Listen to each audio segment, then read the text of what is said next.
Please stand clear of the doors. Por favor, manténganse alejado de las puertas. While you're in sunny Florida, be sure to visit WARlando! Enter into a world of epic adventure. Wait, is this Adam or Nick? I can't tell your guys' voice. Your voice is so subtle. So this is Adam, and this is right, back to Adam. And this is Nicholas. Welcome to WARlando.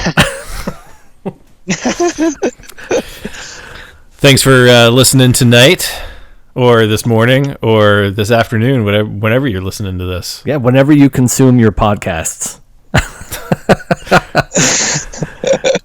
So you think the two of us sound alike, William?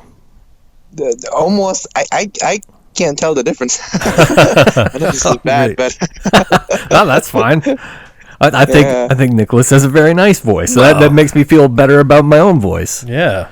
No, both of your voice is so calm and just subtle. it's relaxing, man. You ever listen to Car Talk on NPR? You know those guys on the weekend? I'm not big into it, but I guess they're brothers, I think. But they sound identical to me. I don't know which is which. Maybe you gotta start using your Canadian accent. I'll try to bring it back. I've been watching some Canadian stuff lately, and when I listen to a lot of Canadian stuff, I start sounding Canadian again, but it's really mostly gone. But none of this. It counts. Does that count? So none of this is related to what the show is about tonight. Our show tonight is about our very special guest, champion from the Las Vegas Open, Mr. William Soehaili. Hey, yeah, thanks for having me back as always. Man, how do you feel? Oh man, it's surreal. every game on the quarterfinal, it felt like I was about to lose. It was just round after round and just matches after matches, and I guess everything seems to go my way. So it felt like yesterday. Maybe it is yesterday. Well, we're talking to you late Tuesday night. So Tuesday. Well, never mind. Okay, so it's been 2 days. It's been an amazing journey because like I told you guys last year, I came there. I missed the flight, so I totally bombed it last year. And then 2 years ago, I came there, and then I got smashed by the guy who won first place, Andrew Stanford. Still there, such a good guy. Got smashed by 20 more, and excited to finally get the trophy in LVO. So that's great. What was the trophy? It's actually the same trophy I have in Nova. So oh, the same Warhammer, like the hand holding the Warhammer hammer. Yeah, it's the golden hammer trophy. So I think they don't really have the actual trophy the 40K. But the Warhammer provided them with the trophy. Oh, okay. Yeah, because I saw your post on Facebook with the two next to each other, and I thought was that Nova and LVO? Yeah, those are Nova and LVO. I wish I had the other one, the silver one, because that's the best general in Nova 2 years ago. Yeah. So man, you're just cleaning up all these American championships. Yeah. No. I mean, it's just a lot of good matchups. That's what I would say. The final game you played, what was that gentleman's name? Jeremy. While I was listening to the Frontline game coverage, which was really good, he said that he was the highest ranked player in the world, and you beat him. So on ITC points, he was number one. Which is it felt surreal. He's the best player in the world. I think what happened was the UK doesn't have ITC points, so this is basically US. So with the point system, no, he literally was the best player because Bill Souza won last year, and I think Andrew might won the last year. Basically, every time you won a major, you usually get the highest ITC points because I think they graded LVO or Nova one of the highest points. So. Mm-hmm. That's fantastic. I guess technically, if I was playing the ITC points, I could have been the highest point, but I didn't do enough events. That's what it is. Well, it's tough. It's tough coming from Florida. We're all the way down here in the corner, and it seems like you got to be on that Route 66 part of the world. From Chicago to California. Yeah, they have a lot of like 40, 50-man tournaments, I guess, happening every 2-3 months. So that kind of helped. Like that's where you can rack up the points. I think like there's obviously only 2 majors in the US, right? LVO and Nova. Adepticon's not even ITC points. So technically, you can only get the highest points, which is like obnoxious. Like I think 200 or 300 if you win the tournament. Technically, I think if you win your tournaments, like the mini tournaments, the 40-man tournaments, and you won one LVO, I think that's it. You're just all the way up there. And then as long as you have those mini small tournaments, then you're fine. But it's kind of hard on us because we don't have that many ITC scaled point tournaments. Yeah. But I know that they've been pushing for that, and I think wasn't Crucible ITC points this year? Yeah, it was there, but I think the token went wrong, so my Crucible points was never on it. I think I might have a chance if the Crucible point was on it, but then I don't think so because my score was, I think I was 100 points off or something like that, because I'm basically only having 3 or 4 tournaments, whereas like typically you have 5 out of 5, so they pick up the 5 highest tournament scores you have. So yeah, I wouldn't literally my point score is the only tournaments I played, so I didn't have a lot of chances redoing or just trying to beat up my scores. So, but the goal was to win LVO. I got it, so it's really happy. You did it. Yeah, that is great. Yeah, finally did it. Yeah, so would you mind talking us through your whole weekend? Because I'm fascinated in all of it. How was your trip there? What was the hotel like? Give us tell us your tale. Do you want the real story, or do you want the beef that story? What do you want your legend to be? All right. Well, I'll just tell you the real story. Whatever you want to talk about. That's cool. I was being cheap, and then I was going with Josh. Joshua Bradford was well. Kudos to Josh. He was the big supporter of this event, and he was helping me out and all that. But originally I was about to stay in Bailey's, which is the actual hotel. But I found a cheap hotel, which he called a hooker hotel. And it's probably all the hookers out, but it was like a 1-star hotel. It's about a mile away, but it cost me about $150 for the whole weekend. But I regret it. It was literally really, really, really far. With the room was really nice. But that sucks carrying your army with you. Sucks carrying your army with you. Yeah, literally. Well, luckily Josh let me bring my army to his room, so literally I just have to go to his room in the morning, pick it up, and then just head out to the tournament. But the whole event was really nice. We found a really good buffet in the morning, and we stuffed up a lot of food. We didn't end up eating lunch the whole day. Yeah, because we literally eat buffet every morning, so we didn't have to go lunch break and all that. Nice. I mean, it's so easy to just burn, just to miss your lunch during these events. Yeah, and you don't want to get stuck somewhere, right? And miss and be late. That's the big problem, because it's I guess there's the canteen food or the hotel food, but those are it's this typical chicken salad or something like that. So we're usually it's kind of hard to get lunch unless you want to eat the same thing every day. So it was a good call. We eat buffet every day and it gives us the strength. Nice. It's not much food, but yeah. But I can talk about my games quick if you want to hear. Yeah. I would say a lot of my matchups wasn't really as I expected. I think the biggest difference in this tournament was and anyone probably could say the same, is that the way they pair up their opponents. So on this LVO specifically, I guess the way they pair it up is by win and losses. So you don't even get paired by your points. So say you're person number 1 on round 7, right? So you have a lot of points. You could be paired to the lowest all-win person in the bracket. You see what I mean? How they determine the points that you're talking about? So there's a lot of points when you go into the events. If you read the tournament packets, I think maximum score for just winning the event or the game is 17 points. I think then you have 2 points if you score secondary, 2 points if you score hidden, and then 2 points if you score in your army mission. So there's 3 soft scores to add on. And then you get 1 score each if you deny your opponent's mission. So literally, you're just by winning this thing, you only get 17 points. But if you do those other mini stuff, you get 8 more points. So maximum points is 25. So there's so many points in between. So technically, if you win all your games, but you don't get all the soft scores, you might even be paired up with someone else who's like say like your 3 wins, you can be paired up with someone who only have 2 wins because of just the soft scores.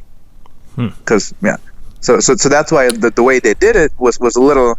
Oh, I think it balanced out a little bit, but it's kind of, I guess, I don't think it's not fair, but it favored it favored some of the list that just can't deal with non-meta stuff, which favored me really well, because I guess I eventually got paired up with a lot of team that was not in the higher tier. I think I wouldn't say they're not good, but they're really good. But I think their scores aren't as high as mine, so I didn't play any OBR or any of the other people in the top matches, well as all the other top 8 players.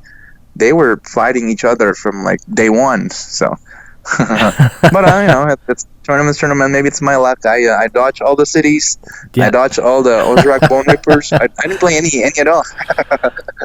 What were you worried about? Those 2? Well, number 1 is cities, absolutely. Well, me and Nick play every time, and then he defeated me round 1, and that nightmare is still there. Still waking up thinking about literally, James Bryan, he's like one of the top guys up there. He's playing cities, and sure enough, he was playing 50 Iron Drakes and 30 Longbeards. So I was like, oh no, I guess this is it for me. Yeah, I think you texted me and you were like, uh-oh. This guy's playing cities. He's playing Iron Drakes. Biggest nightmare is coming, and literally he was playing the same list that we were testing it, and then you beat me around mom before I even played the game. Well, that was just payback. I mean, it was payback for another game. Thanks. Sure. But it was fun. I think the first match I got to play a Nurgle guy. And first match is always kind of random. You just play whoever everyone. Mm-hmm. And I feel kind of bad. I mean, he was just a casual player. It was one of his first tournament, so it obviously went really well for me for this first match. Mm-hmm. Yeah. It's more of a fun game, and we have fun. Okay, good. And he wasn't like his weekend wasn't ruined by running into you in his first match. Well, he did say something. I mean, we had fun, but he did say something at the end. He was like, man, I got so torn. He said, I mean, this is one of my first events. I got lost so badly against you. But then he was like, but you win the world event, so I don't mind. I'm okay. Oh, that's awesome. Yeah. You made him feel better. Yeah. So, I made it feel better. I mean, I bought him some drinks, and then we had fun. Nice. Yeah, that was good. Because I bummed out the first day. I don't remember my first match. It's been 8 rounds ago. But all right, so the second day, something funny came in. I play against an Ironet player, and then I was pretty terrified, I guess, because I think the typical skirmish Ironet could beat Slanesh fairly well, because they move really fast. That's what Slanesh is really good about. They move so fast, and then they just skirmish each unit they're alone.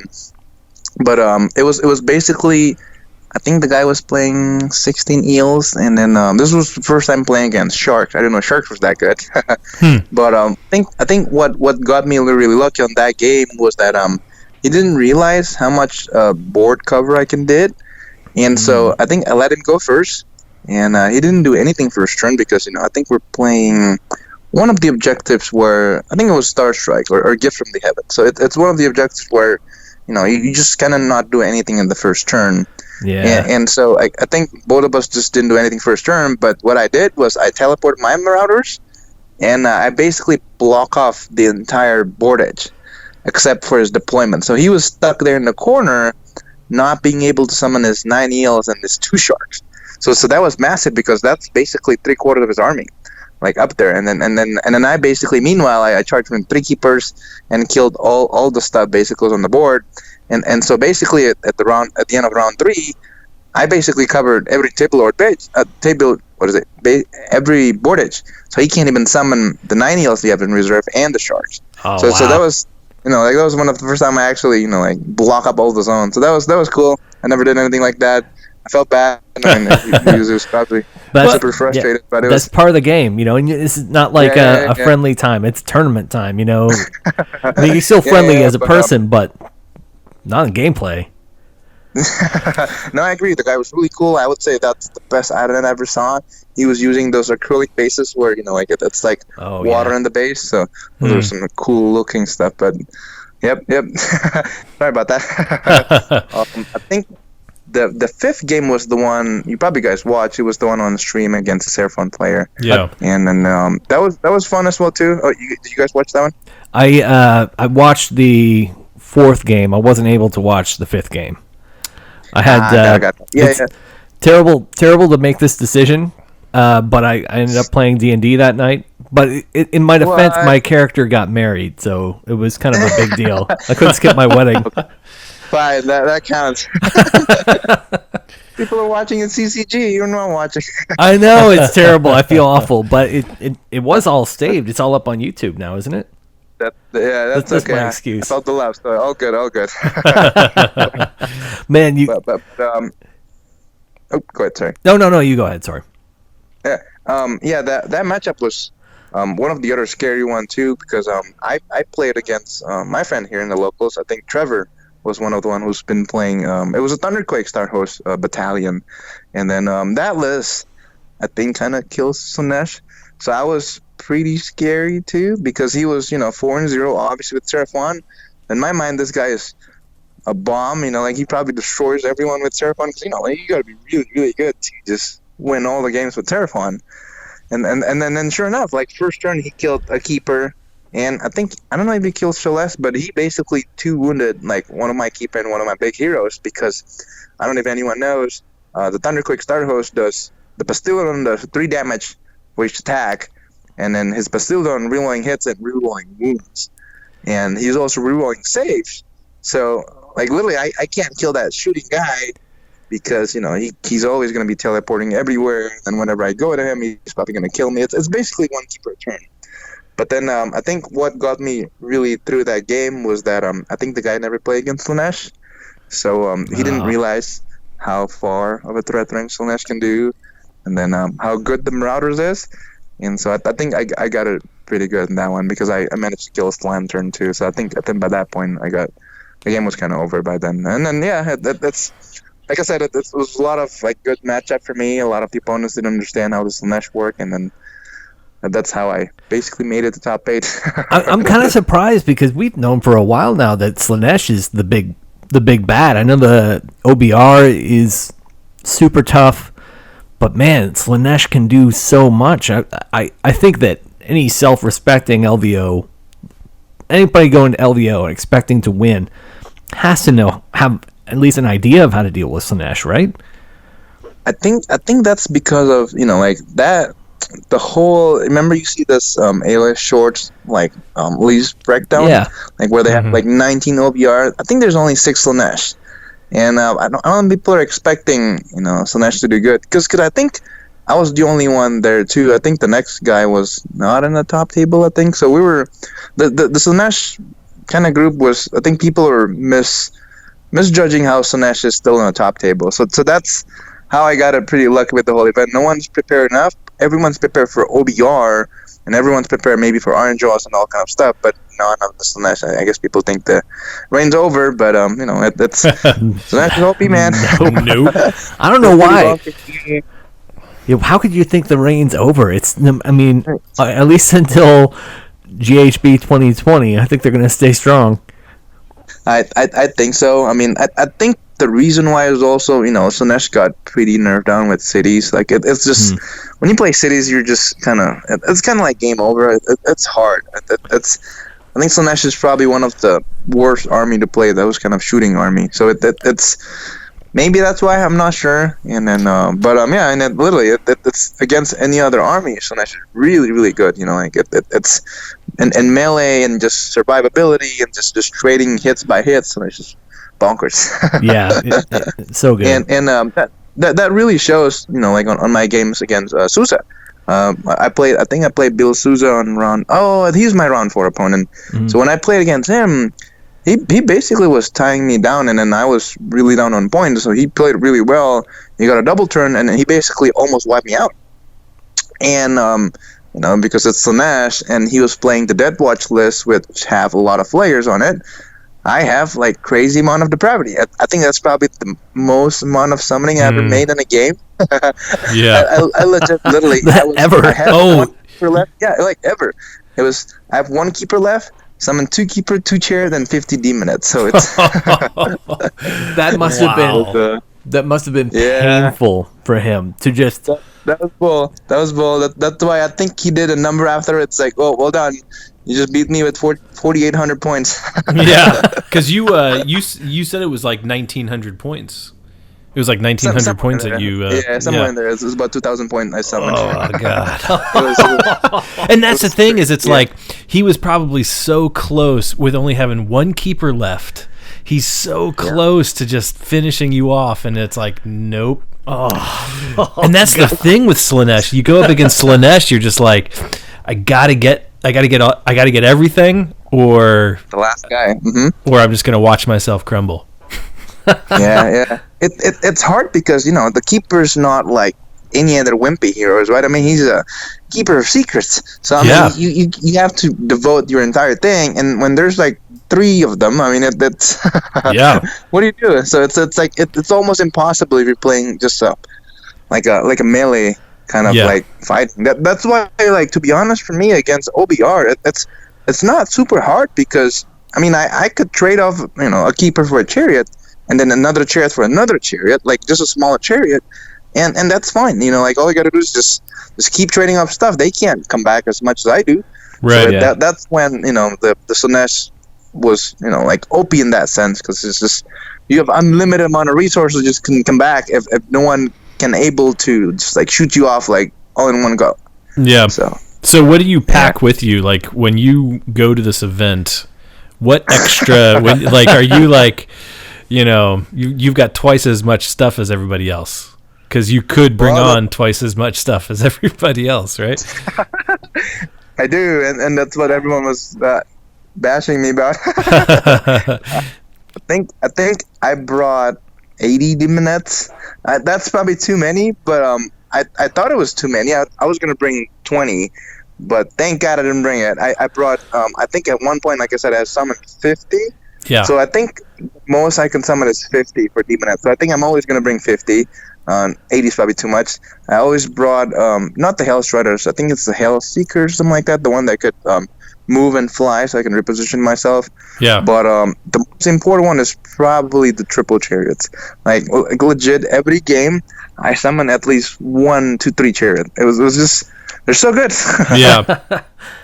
And we even like talked a little bit about like people were preparing to play against you too, weren't they? Like they knew you were going to be there, and they knew you were going to bring Hedonites Slaanesh, so they were preparing to fight against you, right? Yeah. I was surprised in that sense. I mean, I guess some of them already knew my list. Well, I'm honored, but I thought I would come and just be like, haha, I brought sale, and then you guys didn't know anything about my list. Yeah, because you didn't bring the same list as you had the list from Nova. You didn't bring that same list. Yeah, it was different. Well, like the list was posted online and everyone was able to check it out and all that. So that's kind of feel honored in some way, but scary in the other way, because I thought I brought a surprise list for everyone. But like it's literally, some of them already know how many drops I have. So it was the fact that they researched that much, kind of everyone prepared. Well, I do too, not to be honest, right? I mean, it's winning the battle is more of just knowing what your opponent does, right? Like we said last time in Nova, and it sure does. I think 6 of the list that I thought was gonna do well was there in top 8. So I kind of prepared my list geared towards what are those people would do, and just what kind of things I could counter them and all that. So I'm glad. Yeah. I mean, if you're going to go to a tournament like that, you have to know what everybody else is playing. You have to be prepared and practice. And you play often. How often do you play a week, do you think? Holy crap! Before the tournament, I scripted so much games. I think on that Saturday I was playing like 3-4 games a day, and on Sunday I played 1 game. Wow. I would say I play like 6-7 games on a week. So that was crazy. Yeah, I remember in the chat you were like, "All right, guys, I need to play every day. Got to get ready for LVO." Yep. Well, hey, as much as I can do it. Yeah, I agree. and it totally paid off. Yeah, I agree. I mean, literally every game that I played really helped me out too. I mean, I obviously I play against you, Nick. I mean, we play against the cities. What could happen? I play against not all BR, which I practice a lot. I was ready against all BR, but I didn't play it against. I play against IDANET, in which I play against an IDANET. I mean, if I didn't play Kevin, the fish Kevin. Oh yeah. I wouldn't remember. Yeah, I wouldn't remember how fast they are, and the amount of damage they could do. Like, because when I was playing against him, he wasn't even bringing that much amount of heals, and he was destroying a lot of my guys in just one charge. And had I not playtest against him, I would just been, all right, never mind, no heals, I'll just kill them all. Yeah. So all those scrims really helped me out, and thank you, everyone, really just helped me out to practice in this event. Yeah. We were just talking too about how great our community is of gamers. Yeah, I agree. And you doing so well, it lifts us all up. Like you challenge us, to all be better players. And I think that's just it's a feedback. It's like a constant feedback. We help each other get better, and that makes me really excited about our meta. Like Nicholas was just saying, we must have a pretty good meta. What do you think? 100%. I mean, I would say like a lot of the games that I play in my locals was as hard as I play in LVO and Nova. It's just legit. Everyone's really good. They know what they're doing. They know really well about their army. And I think, all of you guys have a fair shot. I mean, fair chance, just like I do. And we have a really competitive meta in our, community. And I love it. That's how you get better, right? You practice with good people. They help you out, and then you get to know the meta. Yeah. I want to throw it out there. I think we probably have the best players in the world. Yay! In Orlando. In Orlando, just here specifically in Orlando. And I'm just throwing that out as like a blanket challenge to the rest of the planet. Yeah, that's right. You want to get a taste of it? You gotta come to Orlando. So long as you're the only player that leaves Orlando to play in these other tournaments, no one can really measure that statement except by you. So that's true. So thank you for letting us win every once in a while, and then that way, But the cities of Sigmar. I mean, the way Nicholas, he's got the numbers down. So, it's not like, I know for a fact it's not like you letting him win. It's just, it's easy to remember. It's 2s and 2s and re-rolling 1s, That's it. It's easy. Yeah, so just trust me. Trust me, that's all it is. You don't have to look into it. No. It is. It's like, that made me thinking. I was really torn down. It's like, man, can my list really stand down against cities? Because if I play against one, I don't think I have any chance. We scrim a lot of matches, and I'm sure a lot of players play a lot of cities too. So that's everyone plays really good cities least. So it's thank God I didn't play any of them. Yeah, I think it's a good balance army. It's definitely a good army to kind of keep other other meta or net deck armies in check. Mm-hmm. I can't think of anything better to eat a chicken wing in than a good quality t-shirt.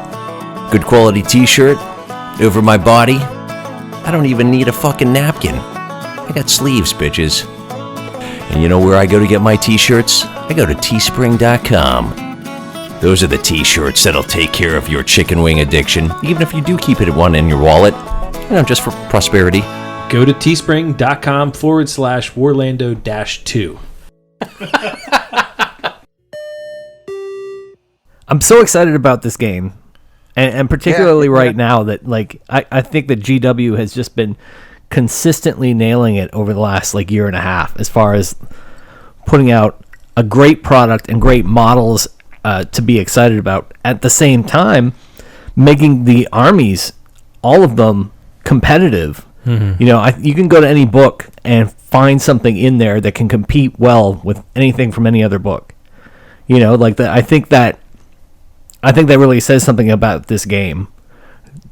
And you guys, the army that has the oldest book, Seraphon, Yeah, You like know, you were just they're saying. there good. They're there 4-0 or 5-0 or whichever game you played them. You know what I mean? And they're It keeping up. was on the final round, so he's up there, man.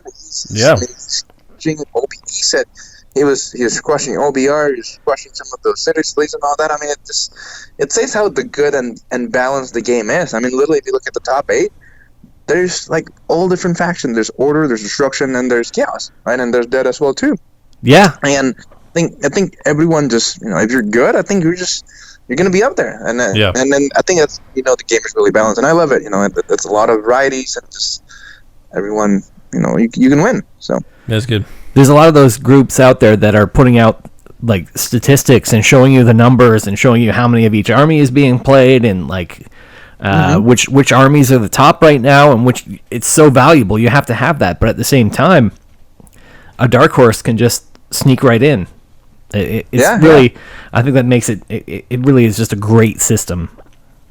I agree. I mean, when you look at Dosuza, right? I mean, he was literally the man who put Flesh of the Courts way up top, right? I mean, literally the percentage was kind of ballsy, right? I mean, before even the whole book came in, but he came and he won. So literally, and even Andrew Stanford when he was playing the Stormcast, that meta was Nagash meta. No one would expect a Flesh Eater Chords and a Stormcast final, right? I mean, it's crazy. Same thing as this one, right? No one would expect to have, Tzeentch Fire Slayers. I think, what is it? Tzeentch Fire Slayers and Daughters.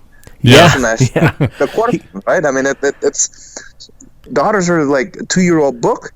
So, I mean, it's and awesome. He had what I thought. He had like I love Daughters. He had a kind of unconventional Daughters list. He had 3 Scourge Runner Chariots in there. He brought 6 Scorch Runner. Was it awesome. 6? I loved it. 6. He brought 2 units of 3. It was even better to see it on play. It was awesome. I love it.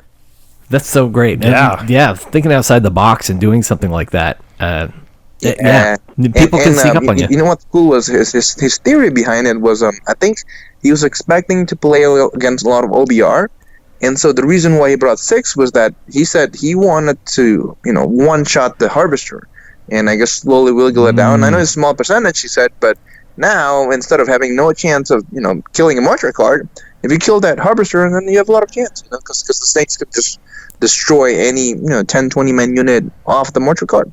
Yeah. So it's a pretty good thought, and then they're also really, really big, so you can literally just block off like entire zone just with the points. Just with 3 of them. Yeah.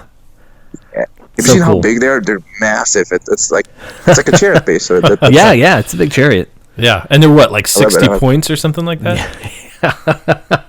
That was a really smart play. For 3, it was bananas. Because you get the discount for taking 3. So that's awesome. great. Yeah, they're really good. Yeah, really, really good. I love it. I love the addition, and then like everyone have kind of their own. We call it a secret tech. Yep. And I love it. It's even me, right? I mean, I think I'm the only Slanesh with the different variation. When I was playing, literally everyone was asking me, "What the hell is sail?" Oh, really? Huh? Yeah. It's no one really see it. It was something that was just. I mean, you guys probably know it because I play it all the time here. But outside else, I guess it's a Forgewood model. No one really uses it, and I think he's pretty expensive. But I think it just works really well in my army. We're not. It was just. I'm not doing my good job as a podcast host. We haven't even talked about your list yet. Oh yeah. all right. That's we can put this back on the front. What was in your list? All right, I'll tell you my list. So I'm running a Shalaskian host. I think that's how you say it. And I'm running the usual triple keepers, right? I mean, it's one with the Thermal Rider Cloak. So the one with the Thermal Rider Cloak, I put in the spell called Hysterical Frenzy, which is, I think you pick a unit within 18-inch on a 6 D3 model. And so he's kind of like the guy who just charged in, and he's kind of the guy who would just die first or second turn. So he was kind of like the first ballista or the first, like arrow for me. So he just come in, destroy like the big unit, kind of wreck around stuff, and because he's fast, he's 18-inch and he fly. And if he can live, he can cast that spell and then kind of kill the unit. So that's the first keeper. The second and the third keeper was just kind of like my army's really defensive. They're just both standing there to heal one another. So those are kind of like the second and the third keeper role kind of thing. They usually just stand behind wait until someone try to charge the first keeper. So that's kind of the role of the second and third keeper. And then I brought Sail the Faithless, which is a forge-world model. And then to be honest, when I bring him, you guys probably seen in the chat, I kind of regret him because he was a whopping 200 points, right? I mean, he did almost nothing. He only had one to do, which is, you guys all know, it's just the Marauder Deep Striking spell. So basically what he does is on a 7, you pick a Marauder, 15 inches from you, and then you just place them anywhere on the board. And I was wondering whether it was worth it or not, but it turned out to be like the best thing ever. I mean, I think it won me a lot of games, and then Sail was broken. Yeah, so yeah, because when you take him, he allows you to bring basically what do you call those? Night Maul. Yeah, you get to bring the Night Maul, and the Night Maul doesn't he help keep wounds off of Sail? Yeah, so basically on the 4-up, you get to shrug the wound to the Night Maul.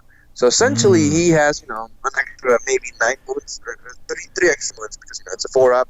So if you have 6 more, and maybe you roll really well, you can shrug it up all the Night Maul.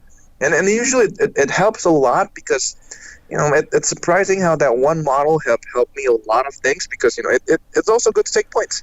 Some of them just literally shoot it down, cast spells on it. It literally blocks an objective too. So it's just a free model. It's good. But again, like the Sail and Night Maul, it's like 200 points.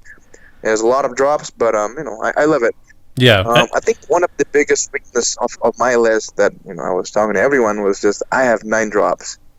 And I think that's probably one thing I might change going to a different tournament or something like that.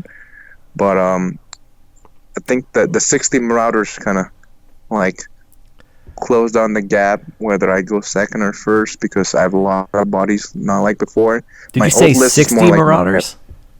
60 Marauders. I brought 3 units of 20. That's great. And can you use that same? Can you use the same spell on Marauders on horseback? No. Oh, wait, you do. But the problem with Marauders on horseback, I don't think they're battle line, are they? I don't know. Yeah, I think that's what it is. They're not battle line. I was thinking of getting them instead of the Marauders, and then they're not battle line. Okay. And so, but then even then, the 60, like the 20 Marauders are really strong. Yeah. I'll tell you, like one of this match that I played, that 20 Marauders killed like unit of, like I was fighting a 10 unit of Evocators, and when they charged, they killed 4 of them. And that Evocators was like 400 points. If I could trade, Marauders for Evocators, I'll do it all day. Literally, it was they're really good. They hit on 3s, winning on 4s, -1 run, 6s pop at 3 attack, so they're bonkers. Yeah. And you can tear into the Evocators if you can get them before they do their like explode at the end of their attack, right? And you can attack first. That's got to cancel that out, right? Yeah, essentially that's what happened when I was playing against Stormcast. I just sacrificed my keeper because the keeper's probably not going to die. I mean, he'll take a couple wounds.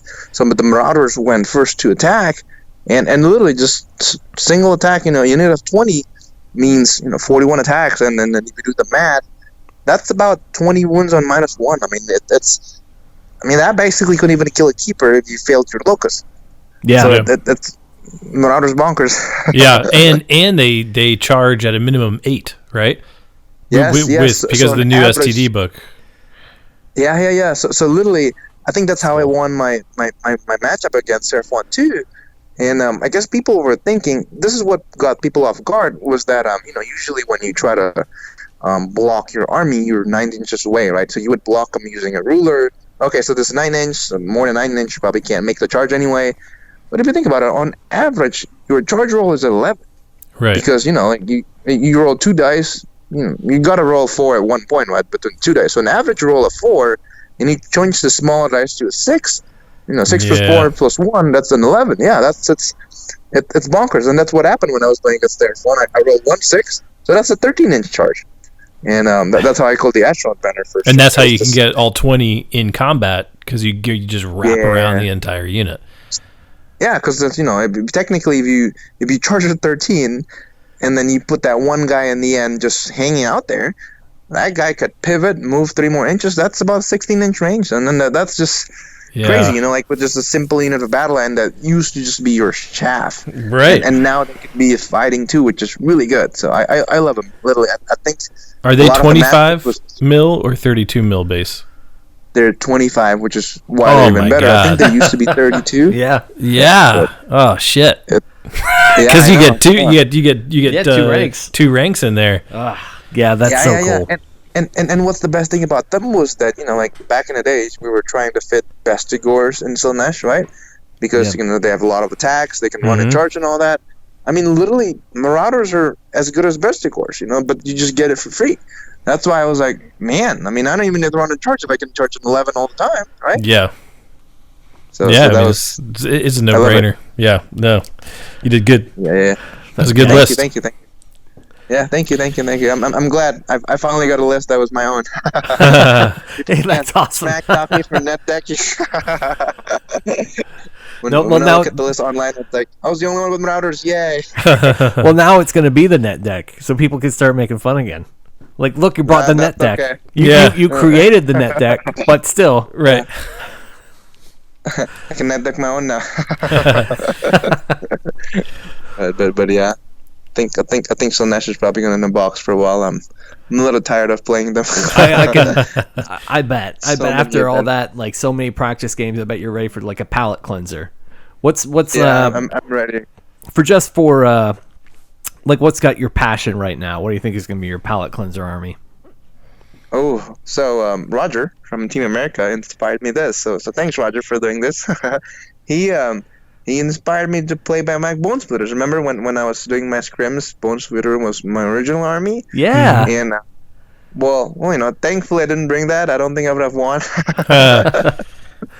But I think Bone Splitter is my next army. I mean, I'm always in love with them. I'm crazy about orcs. I love my 100 orcs. He inspired me with the Rogue Idol. He was telling me how broken they are, and I love it. That's Nice. great. Yeah. So I think the combo he was telling me was that I didn't know. Did you guys know the Rogue Idol model? Like the stone guy dude? No, I don't know what it does. I know the model. Okay, so he's a Forge World model. I mean, he used to be called his keyword used to be destruction. And I guess with the new book, somehow he got the Iron Jaws and the Bone Splitters keyword. Oh, wow. So literally, you could buff them with either Bone Splitters and Iron Jaws. So like, if you know Iron Jaws and Bone Splitters, there's this guy called the War Chanter. He gives you +1 damage, right? And so he has like 13 attacks, and then they're all like -2. With just if you add them, it's 3 damage each, and d6 +1. So he's really good in damage. And then there's this other Bone Splitter spells that let you fly and double your movement. So he's essentially like a flying terrorgeist with just crazy amount of saves, and this is awesome. I love it. I can't wait to play him. And how many of him are you going to play? I was going to run 3, but I only have 1. 3 is the magic number. 1 is decent. 3 is the magic number. 2 One's too small. 2 is bad. 2 you're going to lose. 3 is you're going to win LVO. Yep. But I gotta tell you this one story though. It was my quarterfinal match. I think Nick probably already know about the story. It was probably the best game I ever had on the event. It was against Greg Goad. I think that was his last name. Sorry about that again. He was the coach of Team America, and he was playing Skaven. And this kind of caught me off guard because I didn't know how much damage the freaking Stormfiends could do. Stormfiends are scary. Yeah. So sadly, whatever happened was we played Plays of Arcane Power, and then literally on that match, first turn, he killed off 30 Marauders, a Shaless, and no, I don't think he killed a Keeper, and he did 12 wound on that one Keeper. So I lost like half of my army just first turn. Just it was crazy. Was he bringing the bridges too? Was he using the bridges to drop the Stormfiends in? No, that was even crazier. So he let me go first because I have, he has less drops than me, and that was bad because against shooting you don't want to get double turn. And so what I did was I basically put Marauders in front of everywhere, so he doesn't have any place to do bridge. Ah, smart. But then, so I thought I was good, but then little did I know, his 2 shot killed the Keeper, and his small range shot killed 30 Marauders. Oh my god! So I wasn't expecting any of that level of damage. It was bonkers. You know, like one of the 24-inch range was like 6 attack, -3 run, D3 +1 damage, rolling hit, rolling wound, and that just straight up killed the keeper. Oh, and then the other one was like 6d6 attack, -1 ran, you know, rolling hit, rolling wound, 2 damage each, and that killed like 30 other marauders. So it was just, man. Yeah. And I think it was just the pressure. You know, like I think that match was. The other match was on stream, so I think people don't really watch that one because it's hard to see. But this match was the only one outside, so we have like 30 other people watching behind and just cheering. So the pressure was kind of on. It was That's cool. And it was fun. But then literally, I gotta tell you, by turn 3, I literally have a keeper with 13 wounds and no other models. It was crazy. But that was turn 3. How much depravity did you have by that point? Well, at that point, what happened was I have at about 100 depravity, and I got the turn, which was crazy because literally every turn after turn 2, had I lost that turn, I think I would have got wiped out because any double from him, I'll be gone. Like there's no chance for me to come back. So I think a lot of things went in my favor. I think what happened at that point was that I summoned 2 chariot and a couple demonettes to block my 1 wound keeper on the edge of the board. If you guys know Places of Arcane Power, I put the keeper on the far left edge of the corner to hold the objectives, and he literally was 2 wounds. Oh no, I think 1 wound the entire game, just standing there waiting to get charged. And I think what won me the game was that keeper summoned 2 other chariot, which eventually charged, the 6 storm fiends and killed them. And had I not made any of the charges, I rolled, bonkers. I rolled 10, 10, 11 my charges, killed that. So usual, normal charges. Normal charges, right? That would have been game over. And then I think one of the highlights of the game was, I'm sure you guys know about this. So it's on at the end of turn 4, he managed to wipe out all the other units too. So I'm back with the original position, which I only have a keeper with 1 wound left. And I would look at my depravity. I was like, holy shit, I have 75 depravity. And so we did the whole thing again. The crazy Slanesh. Yeah, we did the crazy Slanesh stuff. I daisy chained. Basically, I measured this. It's about 60 inches away. so I summoned a vice leader, a vice leader, a vice leader, and a chariot. So that means, 12 times 4 is 48, and then a 10-inch charge. Yeah, so about a 50-inch away hero, which eventually helped me took over the other objective on the other side of the diagonal of the board, which ended up making me win the game. I can't imagine what that guy was going through to just wipe out everything, and then it comes back and wipe it all out again. And it comes back again, and then eventually won the game by that. The crowd went bonkers, everyone was all screaming and yelling. It was the best feeling ever, but it's That's great.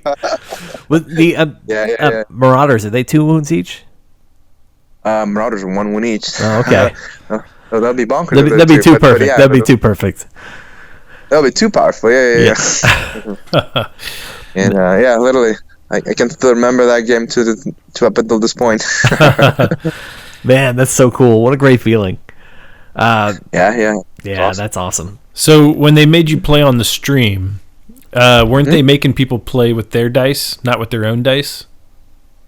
Yeah. So that was a little hard because the dice are really big. Yeah, the big Vegas dice. You can't hold 40 of them in your hand. Right. So I don't even think they have 40 dice on the dice either. So that was the hard part. And I think the other part with rolling too many dices with that big of a dice, it didn't end up rolling, and I felt like that kind of screws me up. Yeah, they just kind of drop. Dice roll. It felt like some of them were just drop. Yeah, and it kind of screws my. And it's dice like, roll too. well, yeah, because it's opposite. Because you you roll a bunch of 6s, and you try to roll it, and then you roll a bunch of 1s. You know what I mean? Like it's like they just flop over on the other side, and they don't do anything. Yeah. And when they're so big, and you try to shake them in your hand, it doesn't work. Mm-hmm. It didn't really shake, yeah. But I love it. I mean, it's basically casino dice, and then then the guy told me it was like $3 a dice. $3 a dice? Well, I mean, it's like legit the casino dice. So yeah. He told me it's brand new, and it's just like it's just legit the dice. Yeah. Yeah. Well, technically you're supposed to like hit it and then roll in some ways with the casino dice because they're like the sharp edges. Right. Yeah. But you have so many of them. You're not rolling; you're just dropping them basically. Well, yeah. I mean, they're for like craps tables where you're like tossing them against the wall and they bounce off the wall. Yeah. Right. It's like an 8-foot table. You need people at both ends to be able to see what it is. So you need to be that big. Yeah. I think that's what it is too. It's like on the stream you can't really see the smaller dice. But that's basically to help people see, like when you're dice rolling and all that. So Yeah. but I like it. It stops people from if they own their own dice or something like that. It kind of balances it out. So Yeah, and I can imagine Vegas being the kind of town where like everybody's cheated at everything at some point. So they're looking for they've got it down to a science how to prevent cheating or block cheating. How you were using a chess clock too? What was that like? How do you feel about the chess clocks? that was rough. At first, I think. Oh yeah, so they first used it on my first match, against the Stormcast. It didn't really work out, I guess, because I think we were done really early. I felt kind of bad on that one, but so that game didn't really was a factor. But literally, the first one was against Greg, because when we were actually using the clock match, I was so nervous because when you look at the time, it's like, holy shit, you only have an hour and 22 minutes to play the game. And I don't know if you guys know the whole chess clock thing. Mm-hmm. So basically, the way that he told me that if you run out of time, that means you're stagnant. You cannot even move. So you cannot even. So if you run out of your time, you cannot even do things that require thinking. So that means you don't cast spells. You can't use command ability. You can't move. You can't shoot. So that's the only thing you can do is just attack back on their opponent's combat phase and make saves. So that's basically you lost the game if you run out of time, right? Yeah. So I was just, it was just so nerve-wracking because it basically ruined some of my deployment too. I felt like, but I think I'm really glad a lot of the people helped me. I think even Greg's such a nice guy. He even clocked it out after I'm done too, because if you're not used to it's just you're just not used to it. You just not after you roll dice, you're supposed to click it. After their opponent, you're supposed to click it, and it's hard. And at one point, someone was reminding me, I think, thanks to Andrew. I think Andrew did it. He was like, hey, make sure you put down your clock, because I guess when we're looking at the clock, it doesn't really make sense, because I guess we were on my time the whole time, and then, it was just, it's hard. I found it really hard. So I hope we don't have to get to that point where we're using clock match. But, I guess I understand. I mean, it balances out the game. Yeah. Keeps you mindful that the clock is ticking. Yeah. I could see it being really punishing. Like if you're bringing a list, like you said, it's got 30 marauders you're trying to move, and you're trying to measure, and you're trying that would stress me out a lot, trying to move 30 witch elves and right. Trying to not smash my models as I pick them up and move them, because you have to be careful. You don't want to be breaking everything, but you're also in a hurry because you're watching those seconds tick away. I could find that really stressful. Because even the way they did it was when you're rolling dice, you're on your clock. So if you're playing an army that has a lot of dudes, right? I mean, you're rolling a lot of dice, and that's on your time, even on their turn. So it's a little rough that way, but it's I guess it's good, so people are mindful and what time they're doing. But I gotta say, I think I gotta do a lot of practice with the time clock, so that just I'm not that nervous when I'm using the time clock. Yeah, but, it's a good experience. I gotta try it at some point, and I'm glad a lot of not a lot of the big AOS tournaments require the chess club, because Yeah. Well, just beat the person in the first round, and then you don't have to worry about it. Well, that's true though. I think most of the folks in the final round, in the top tables, they're really mindful. So I would say almost 75 of my games we went to round 5, and if we didn't make it, it's just because either he scoops early or something like that. And then every single one of them we went to round 5, even when the game was super close. So it's I think it depends on who you're playing. That mostly on. So That's awesome. So cool. Yeah. Mm-hmm. So what'd you do to Maybe we should celebrate? practice with clocks one of these days. Oh, sorry, what was it? Oh, you said, what do you say about that, clocks? Oh, maybe we should practice one with one of the clocks. Maybe we should buy it just for the heck of it. Yeah, we'll talk. We should get CCG2 or somebody to spring for getting some clocks for us to practice, so we can continue representing the best meta in the world. Yes, exactly. Yeah. I mean, it's they actually have it. You know, they have a chess tournament, and then I was looking in the back. We were having a Warhammer tournament. I swear, I saw this like group of 40 people they're dead serious. You know, they're just taking time clocks when they're playing chess, and then I think they have a lot of them behind, so we can borrow them. All right. What'd you do to celebrate? Well, I didn't do much. That's one thing. We were about to go drink that day. It's just, the day was just so long. Everyone asked the same question. What did you do in Vegas? Literally, I mean, because it's 9 o'clock in the morning, and then you're done like 8 o'clock. It's like 3 games per day, so that's 9 hours just pure thinking and just Warhammer. So like, I think what I did with Josh and a couple of folks was we went to Chili's and we go to some of the bars. We ate tacos and then drink till like 10 o'clock, and that's it. We're dead.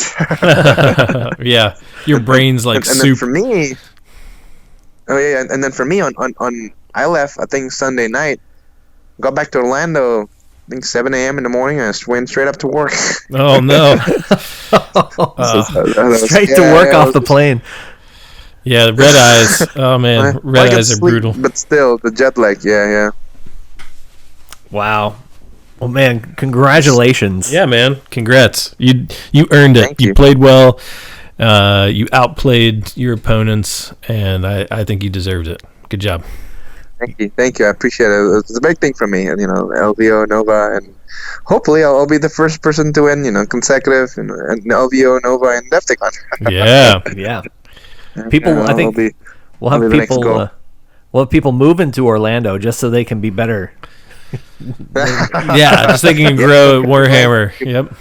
Yeah. Well, if you guys didn't know, I mean, right? Richard SIgmar, they call it the Machine himself. He's also from Florida. I think he's in Tallahassee, but he also won LVO and he won Nova. So he's also Florida's awesome, man. I think Brohammer was also from Florida. Yeah, they won the first ever, I think, group team award for 40K. So I think we have a really good competitive environment down here. So wasn't the Brohammer guys won Nova, right?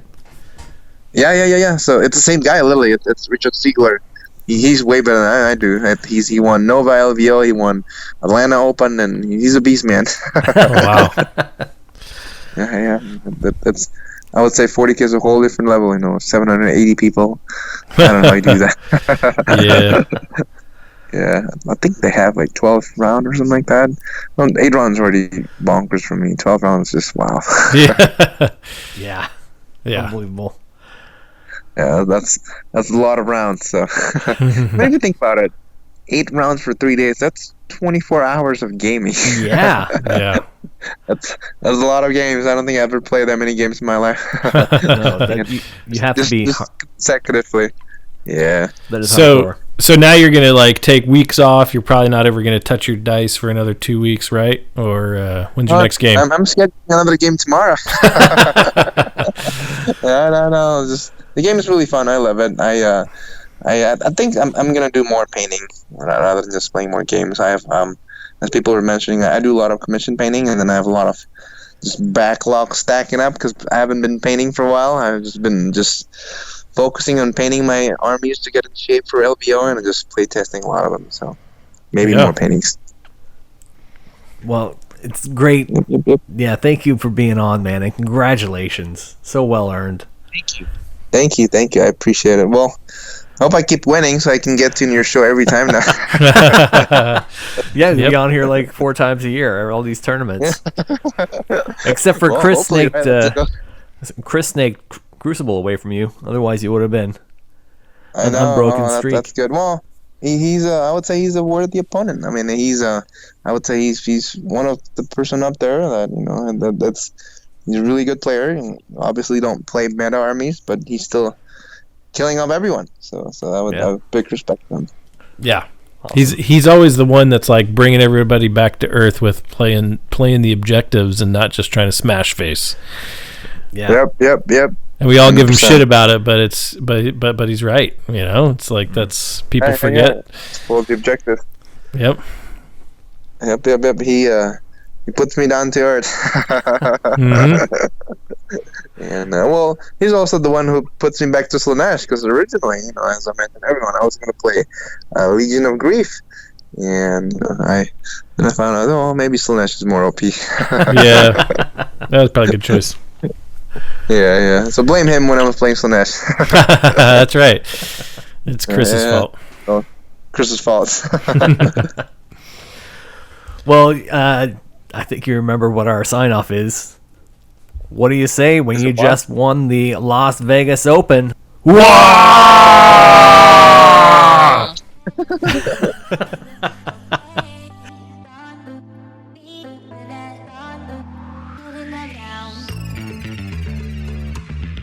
This has been an episode of WARlando. If you want to support the show, you can head over to teespring.com/stores/Warlando-2 and buy us a t-shirt. We're over on Ko-Fi with the name WARlando. You can buy us a coffee or better yet a beer. Please follow us on Twitter, Instagram, Facebook. We're WARlando on our WARlando group Facebook. And we're going to continue making stuff, making shows. Thanks a lot for listening.